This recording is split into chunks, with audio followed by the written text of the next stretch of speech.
Hello everyone, welcome to Tara IAS. Think IAS, think Tara. My name is Sai Ram Sampatrao. ఎలా ఉన్నారు అందరూ? ఈరోజు the Hindu ఎనాలిసిస్లో మనం మాట్లాడుకునే మొదటి ఆర్టికల్ చూడండమ్మా. Grindelong, one of the most important articles appeared in the Hindu newspaper today, relevant to GS paper 2 of our examination. Polity and governance కి సంబంధించినటువంటి ఆర్టికల్. ఈ ఆర్టికల్ని కాంప్రహెన్సివ్గా డీటెయిల్డ్గా మనం డిస్కస్ చేసే ముందు let us try to understand the context of this particular article. A veteran Tamil Nadu actress named Kasturi Shankaran recently made some distasteful, derogatory comments or remarks on Telugu community. ఇంతకీ ఆవిడ ఏమన్నారు?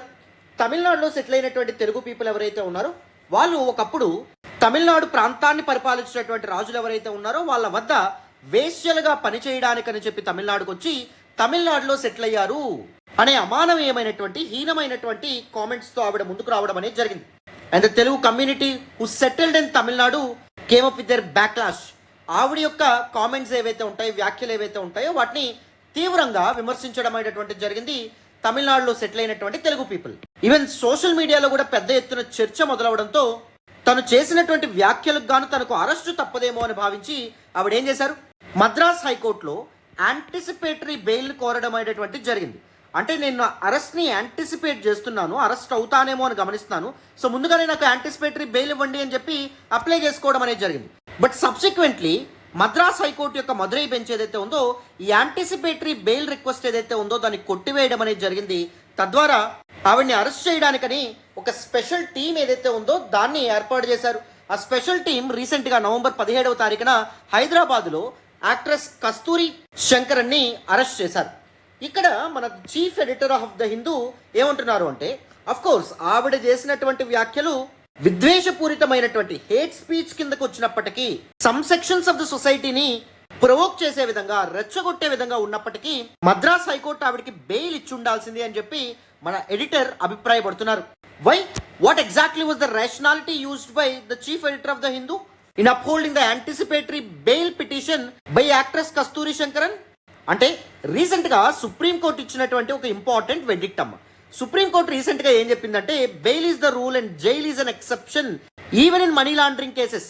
Countries economic సిస్టమ్ని దెబ్బతీసేటటువంటి money laundering ఇష్యూస్లో కూడా bail అనేటటువంటిది ఇచ్చే ప్రయత్నం చేయాలి. ఒకవేళ అవకాశం ఉంటే jail should be an exception. Arrest చేసి జైల్లో పెట్టేటటువంటి కార్యక్రమం ఏదైతే ఉందో రేరెస్ట్ ఆఫ్ ద రేర్ కండిషన్స్లోనే జరగాలని చెప్పి సుప్రీంకోర్టు చెప్పడం అనేది జరిగింది. మరి దిస్ ఎగ్జాక్ట్ ప్రిన్సిపల్ ఏదైతే ఉందో దాన్ని దృష్టిలో పెట్టుకొని మద్రాస్ హైకోర్టు తన తీర్పు ఏదైతే ఉందో దాన్ని ఇచ్చి ఉండాల్సింది అని చెప్పి అంటున్నారు. ఇంకో మాట ఏమంటున్నారు అంటే, even the need for custodial investigation అక్కర్లేదని చెప్పి మన ఎడిటర్ ఎవరైతే ఉన్నారో ఆయన చెప్తున్నారు. ఎందుకంటే ఆవిడ పబ్లిక్ గా వ్యాఖ్యలు చేయడం అనేది జరిగింది. Her comments were already in record, already circulating in social media.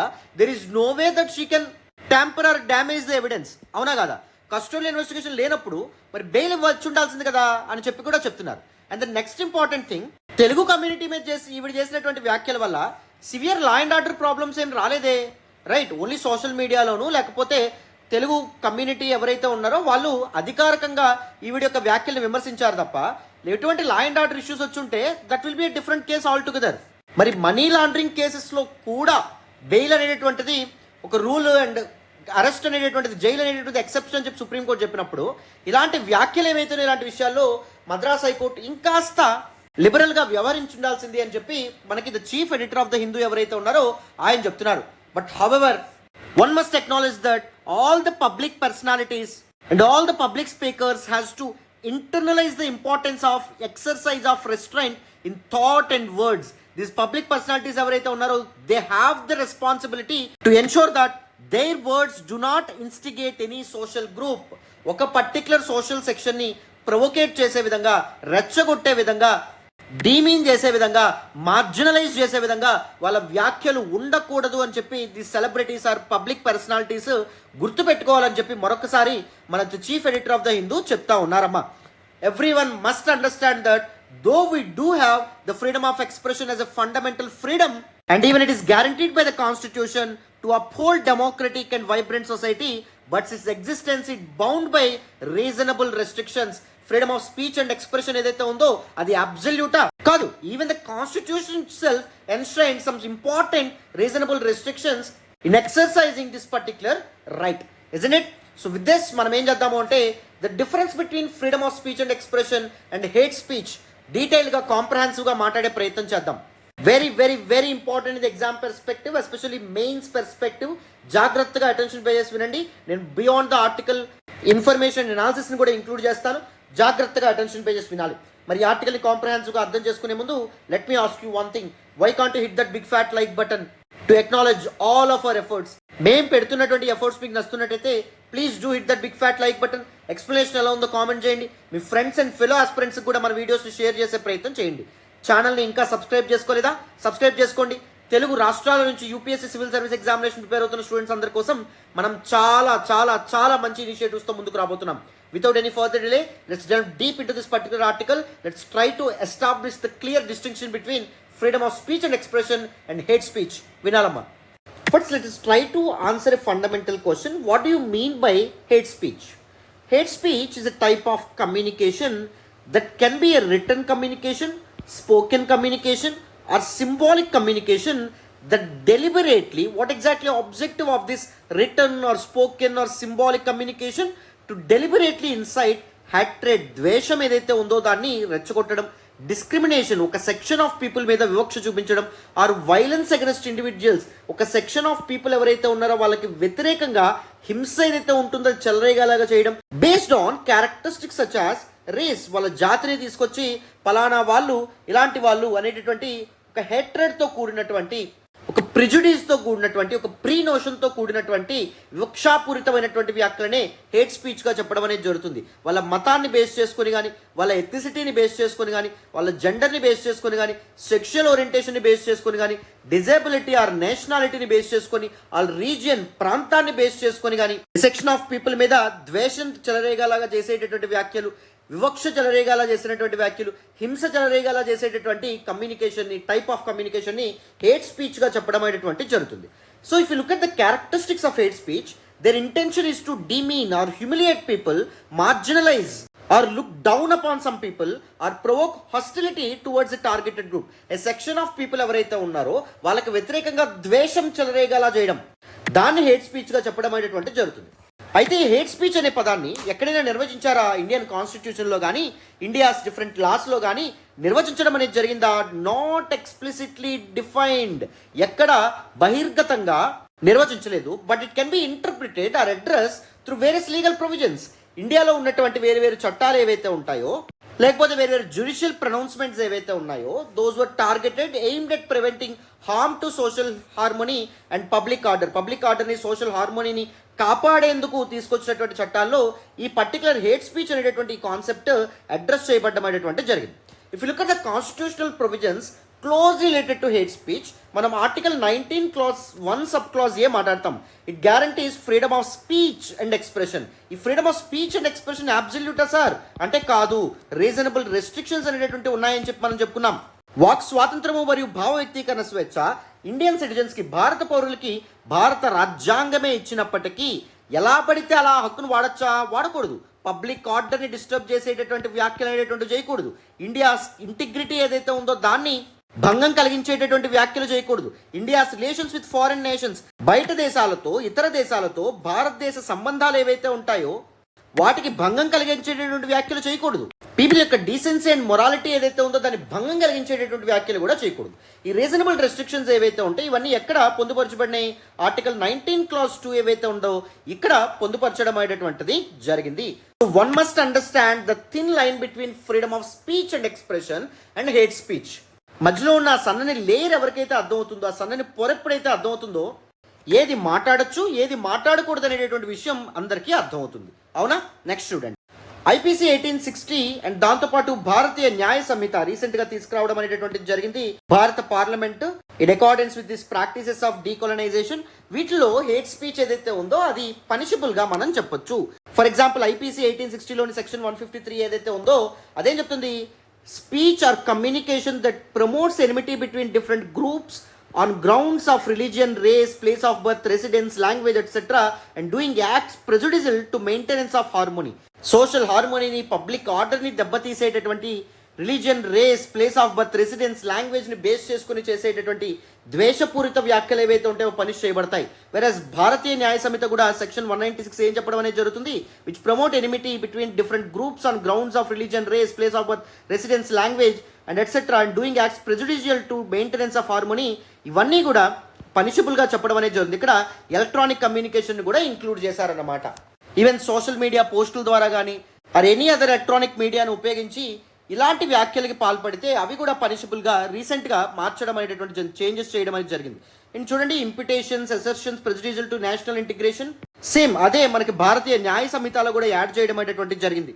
Are deliberate or malicious comments intended to outrage religious feelings of any class by insulting religion or religious belief, అది కూడా శిక్షకు గురవడం అనేది జరుగుతుంది. Uttering words etcetera with deliberate intent to wound the religious feelings of any person, అది కూడా భారతీయ న్యాయ సంహిత 2023 కింద పనిషబుల్గా చెప్పొచ్చు. Section 356 class 3 ప్రకారం డిఫమేషన్ అనేటటువంటిది పనిషబుల్గా చెప్పొచ్చు. ఒక వ్యక్తి కానీ లేకపోతే ఒక వ్యవస్థ కానీ లేకపోతే ఒక సంస్థ కానీ దాని యొక్క పరువుని భంగం కలిగించేటటువంటి వ్యాఖ్యలు ఏవైతే ఉంటాయో కావాలని చేస్తే అవి కూడా పనిషబుల్గా చెప్పడం అనేది జరుగుతుంది. అండ్ సెక్షన్ 356 క్లాస్ 4 ఏదైతే ఉందో అది కూడా డిఫమేషన్ గురించి మాట్లాడడం అనేటటువంటిది జరుగుతుంది. So though the hate speech అనే పదం ఎక్స్ప్లిసిట్గా ఈ కాన్సెప్ట్ డిఫైన్ చేయనప్పటికీ డిఫరెంట్ లీగల్ ప్రొవిజన్స్ ఏవైతే ఉంటాయో అవి హేట్ స్పీచ్ని పనిష్ చేస్తూనే ఉన్నాయి, in order to ensure social harmony, in order to ensure public order. Even some acts like representation of the people's act of 1951, ఇది కూడా ఎలక్షన్ క్యాంపెయినింగ్ సమయంలో క్యాండిడేట్స్ హేట్ స్పీచ్కి పాల్పడితే డిస్క్వాలిఫై చేసేటటువంటి ప్రొవిజన్స్ ని ఇంక్లూడ్ చేయడం అనేటటువంటిది జరిగింది. And even information technology act of 2000 ఇది hate speech in the digital domain, digital format ని అడ్రస్ చేయడం అనేటువంటిది జరుగుతుంది.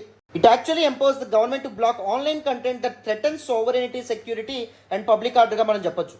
అండ్ దాంతోపాటు ఓఆపా అన్లాఫుల్ యాక్టివిటీస్ ప్రివెన్షన్ యాక్ట్ కూడా any speech that promotes terrorism, threatens sovereignty and supports banned organisations and any speech that incites violence or disrupts national security, వాటిని punish చేయడం అనేది జరుగుతుంది. యాక్ట్స్ సినిమాగ్రాఫ్ యాక్ట్ ఆఫ్ 1952 కూడా వేరే ఫిల్మ్స్ ఆర్ మూవీస్లో హ్యాట్రెడ్ ని promote చేసేటటువంటి కంటెంట్ ఏదైతే ఉందో వాటికి సర్టిఫికేషన్ ఇవ్వకుండా central board of film certification సిబిఎఫ్సిని ఎంపవర్ చేయడం అనేటువంటి జరుగుతుంది.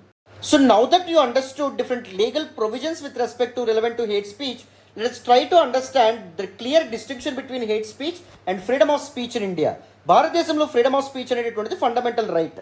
పార్ట్ 3 ఆఫ్ ద కాన్స్టిట్యూషన్లో ఫండమెంటల్ రైట్స్ ఏవైతే ఉంటాయో వాటిని ఇండియన్ కాన్స్టిట్యూషన్ గ్యారంటీ చేయడం అనేటువంటిది జరిగింది. పార్ట్ 3 ఆఫ్ ద కాన్స్టిట్యూషన్లోని ఆర్టికల్ 19 క్లాజ్ 1 సబ్ క్లాజ్ ఏదైతే ఉందో freedom of speech and expression, వాక్ స్వాతంత్రం మరియు భావ వ్యక్తీకరణ స్వేచ్ఛని ఇండియన్ సిటిజన్స్కి అందించడం అనేది జరుగుతుంది. బట్ దిస్ రైట్ అబ్సల్యూటా అంటే కాదు, ఆర్టికల్ 19 క్లాజ్ 2 ఏదైతే ఉందో అది రీజనబుల్ రెస్ట్రిక్షన్స్ విధించడం అనేటువంటి జరుగుతుంది in exercising this particular right. So చూడండి, public order, decency and morality, sovereignty and integrity of India, security of the country, friend relations with other foreign states, contempt of court, defamation, incitement, ఇవన్నీ offence కింద పరిగణించబడతాయి. They are actually punishable. Those acts that are not aligning with these things అవన్నీ పనిషబుల్గా article 19 clause 2 ఏదైతే ఉందో చెప్తుంది. So now let us look at some important differences between freedom of speech and hate speech. Freedom of speech ఏదైతే ఉందో it allows free expression of ideas అని చెప్పి మనం చెప్పొచ్చు. It is very important to encourage dialogue in the democracy. భారత ప్రజాస్వామ్యంలో చర్చలకు వేదికగా, చర్చలకు ఒక పునాదిగా freedom of speech and expression అనేటువంటి రైట్, ఈ హక్కు ఏదైతే ఉందో నిలవడం అనేది జరుగుతుంది. Hate speech on the other hand it insights హ్యాట్రెడ్, violence and discrimination. Right, freedom of speech and expression article 19 clause 1 sub clause A ఏదైతే ఉందో దాని ద్వారా ప్రొటెక్ట్ చేయబడుతుంది. Whereas hate speech is restricted under article 19 clause 2, ముందే మనం మాట్లాడాం. Freedom of speech and expression dialogue in డెమోక్రసీని uphold చేస్తుంది. వెరాజ్ హేట్ స్పీచ్ పబ్లిక్ ఆర్డర్ని, సోషల్ హార్మోనీని డిస్రప్ట్ చేస్తుంది, హార్మ్ చేయడం అనేటువంటి జరుగుతుంది. Freedom of speech and expression కింద ఏమొస్తాయి? గవర్నమెంట్ పాలసీస్ ఏవైతే ఉంటాయో వాటిని క్రిటిసైజ్ చేయడం.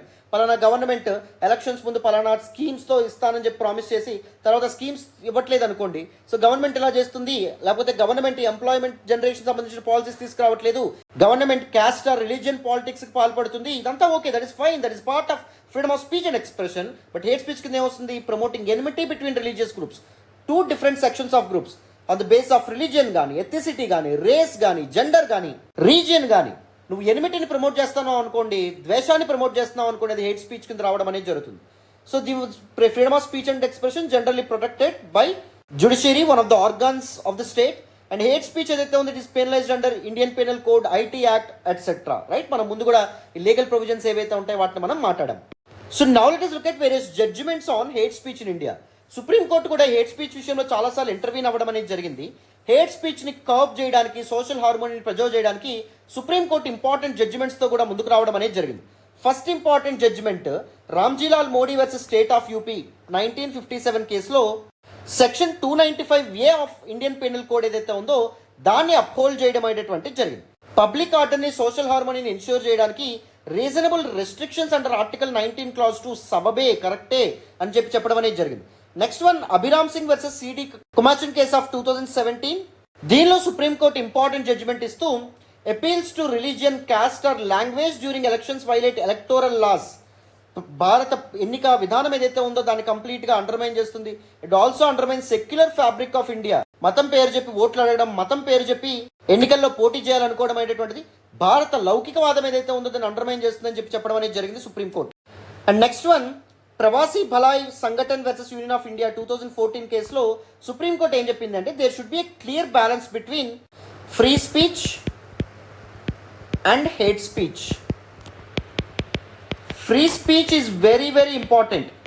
హేట్ స్పీచ్ ఏదైతే ఉందో it should not suppress legitimate criticism అని చెప్పడం అనేది జరిగింది. Because dissent should is very very important. We need to make sure the dissent voices stand strong, isn't it? So free speech అనేటటువంటిది this no right to dissent ఇవ్వడం అనేది జరుగుతుంది.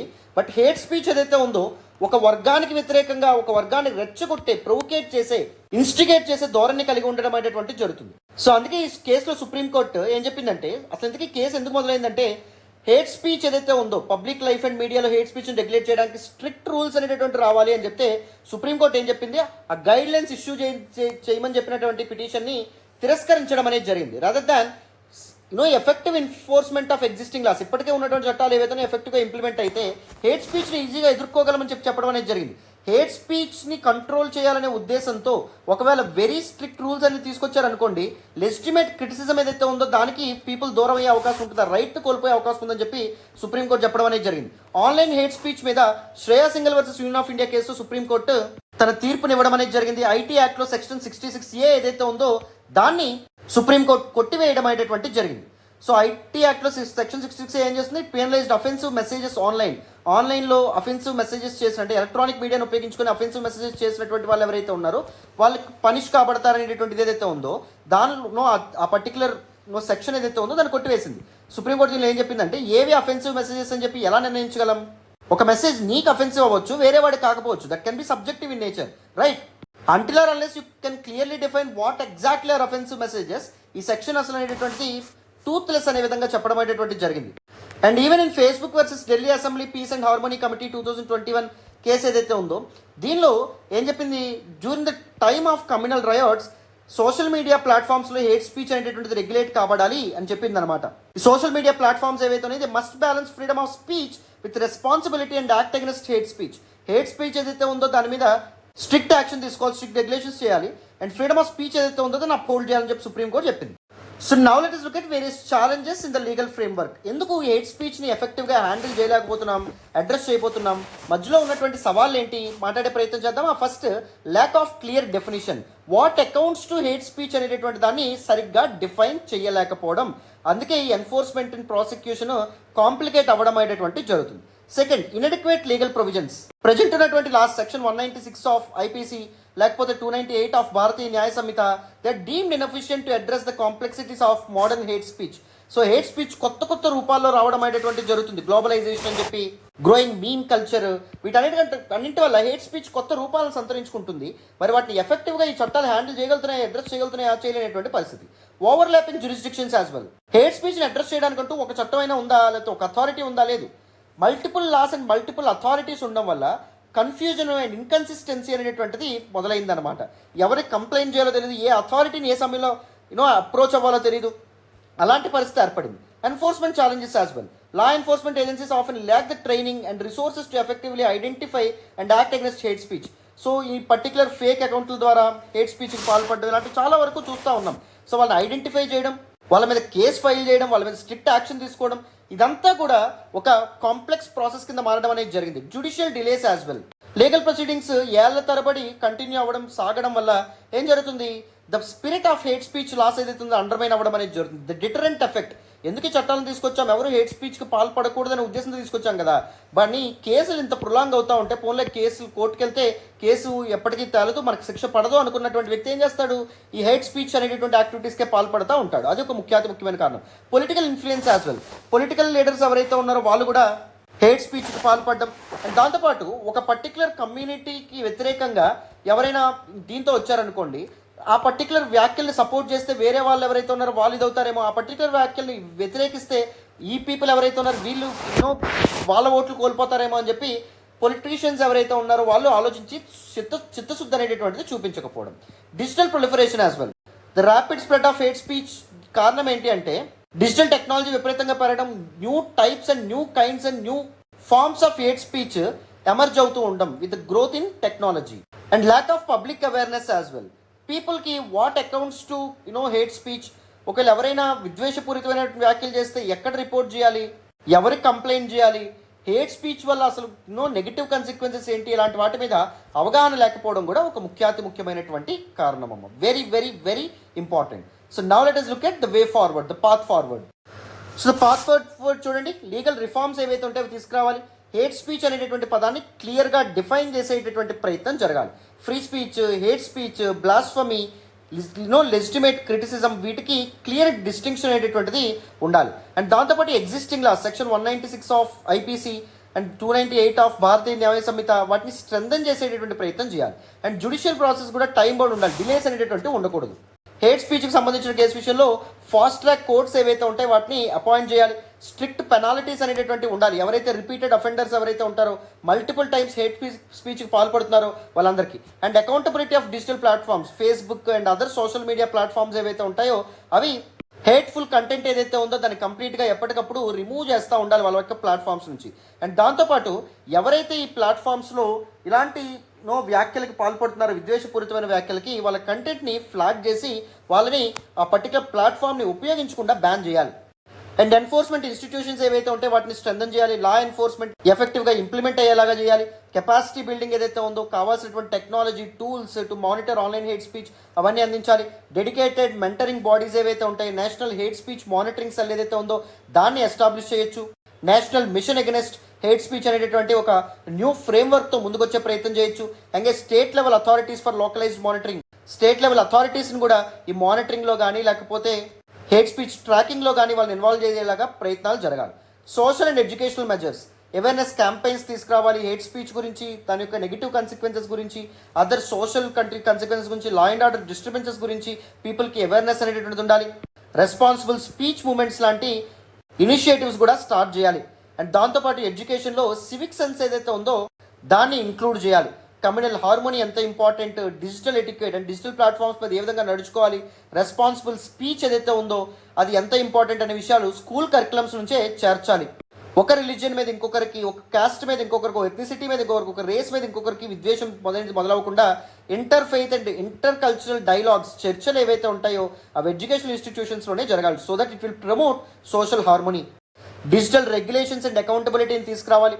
These social media algorithms ఏవైతే ఉంటాయో వాటిని improve చేసేటటువంటి ప్రయత్నం చేయాలి. టెక్ కంపెనీస్ యొక్క హెల్ప్ తీసుకొని గవర్నమెంట్ ఎప్పటికప్పుడు హేట్ స్పీచ్ని ట్రాక్ చేస్తూ మానిటర్ చేయాలి. ఆర్టిఫిషియల్ ఇంటెలిజెన్స్ లాంటి ఎమర్జింగ్ టెక్నాలజీ యొక్క హెల్ప్ కూడా తీసుకోవచ్చు. గ్రీవెన్స్ అడ్రసల్ మెకానిజమ్స్ ఏవైతే ఉంటాయో వాటిని స్ట్రెంథన్ చేయాలి. పీపుల్కి తెలియపరచాలి ఎక్కడ ఎవరికి ఎప్పుడు కంప్లైంట్ ఇవ్వాలి అనే విషయాలు.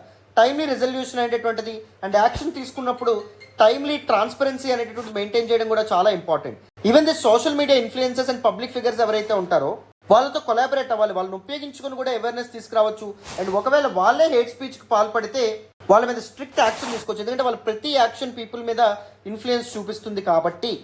ఈవెన్ ఎలక్షన్ క్యాంపెయిన్స్లో కూడా దిస్ హేట్రని ఇన్స్టిగేట్ చేసేటువంటి, ప్రొవోకేట్ చేసేటటువంటి వ్యాఖ్యలు జరగకుండా చూడాలి. ఎవరైతే అలాంటి వాటికి పాల్పడతారో వాళ్ళని గవర్నమెంట్ డిస్క్వాలిఫై చేయాలి. And next judicial interventions as well. Supreme court కూడా డీటెయిల్డ్ గైడ్లైన్స్ ఏవైతే ఉంటాయో వాటిని పాస్ చేయాలి లోవర్ కోర్ట్స్కి. How to address hate speech cases, how to handle hate speech cases అనేటటువంటి విషయాల పట్ల. Right, this can be the way forward. Without any further delay మనం యూపీఎస్సీ మెయిన్స్ క్వశ్చన్ ఏదైతే ఉందో దాన్ని ఒకసారి చూద్దాం. ప్రాక్టీస్ క్వశ్చన్ ఒకటి ఇస్తాను, జాగ్రత్తగా వినండి అమ్మా. సో ఒకసారి చూడండి mains question. What do you understand by the concept freedom of speech and expression? Does it cover hate speech also? Why do the films in India stand on a slightly different plane from other forms of expression? Discuss. 2014లో అడిగినటువంటి ఒక previous year question.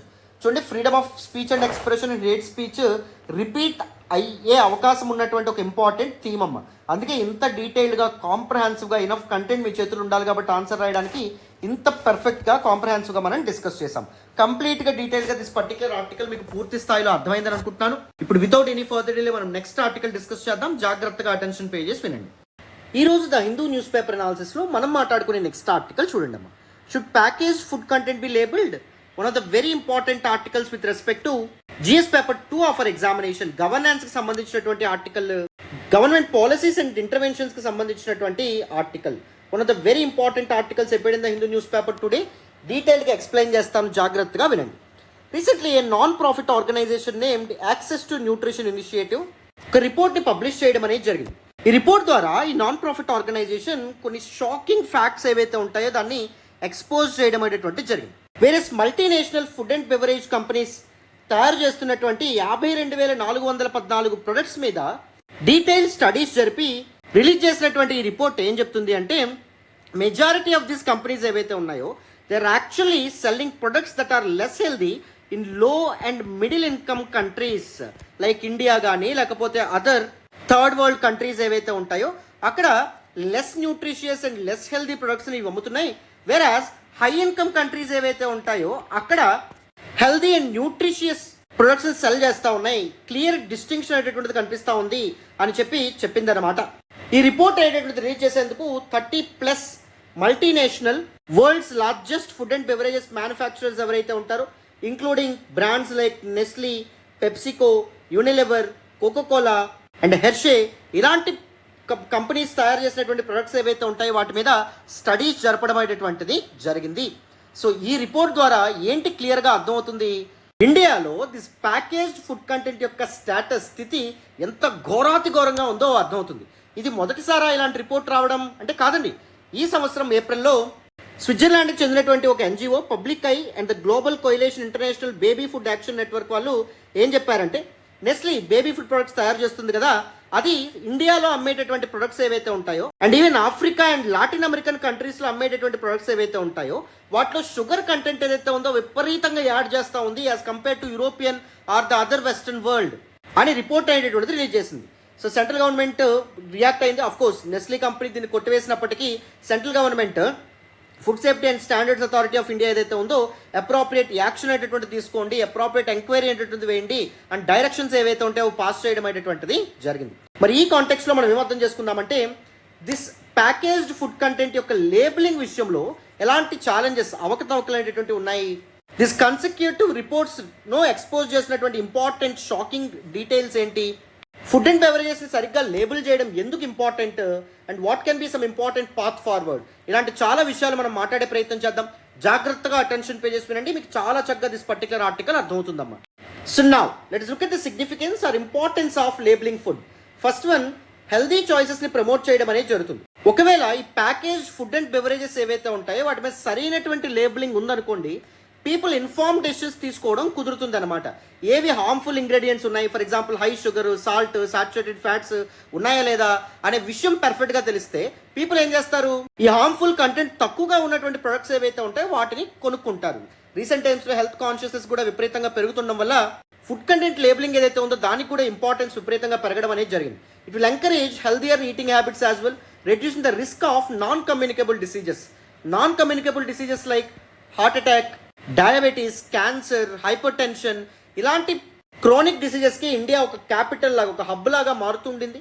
Recent టైమ్స్లో very young population కూడా ఈ chronic diseases బారిన పడుతూ ఉన్నారు, right. మరి ఈ సమయంలో హెల్దియర్ చాయిసెస్ ఏవైతే ఉంటాయో వాటిని ప్రమోట్ చేయడం, ఎంకరేజ్ చేయడం very important.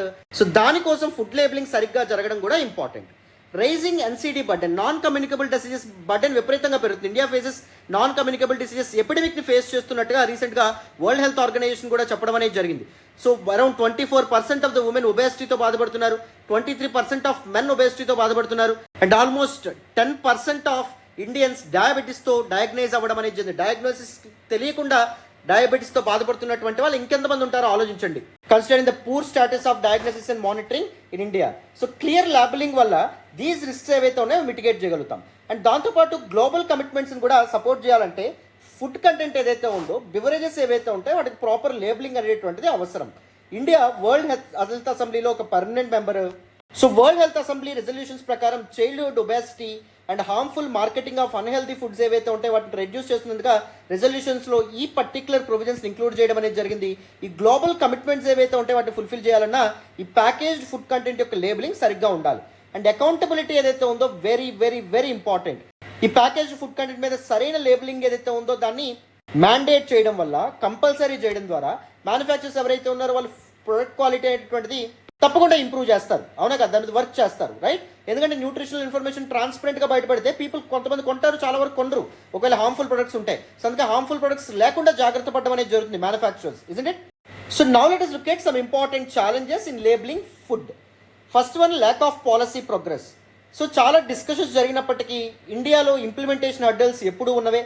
Especially front of pack labelling guide lines ఏవైతే ఉంటాయో అవి తప్పకుండా ప్రతి మ్యానుఫ్యాక్చరర్ తీసుకురావాలని చెప్తున్నా ఫుడ్ ఇండస్ట్రీ దాన్ని వ్యతిరేకించడంతో ఏం చేస్తున్నారు, కంప్లీట్గా పక్కన పెట్టేస్తూ ఉన్నారు. So front of pack labelling అంటే ఏంటి? ఒక ఫుడ్ ప్రొడక్ట్ ప్యాకేజ్ ఉంది కదా, ప్యాకేజ్ పైన పెద్దగా దానిలో షుగర్స్ ఎంత ఉంది, ఎన్ని క్యాలరీస్ అనేవి ఉన్నాయి, సాచురేటెడ్ ఫ్యాట్స్ అనేవి ఎన్ని ఉన్నాయి అని లేబులింగ్ ద్వారా చూపించడం అనేది జరుగుతుంది. కానీ ఎక్కడ చూపిస్తారు? ప్యాకేజ్ ఉందనుకోండి, దాని వెనక భాగంలో ఇక్కడ చిన్నగా వేస్తారనమాట ఈ లేబులింగ్. మరి దీనివల్ల పీపుల్కి అవేర్నెస్ బిల్డ్ అవుతుందా? అవ్వనటువంటి పరిస్థితి. సో ఇంప్లిమెంటేషన్ హర్డిల్స్ కూడా ఒక ప్రాబ్లం.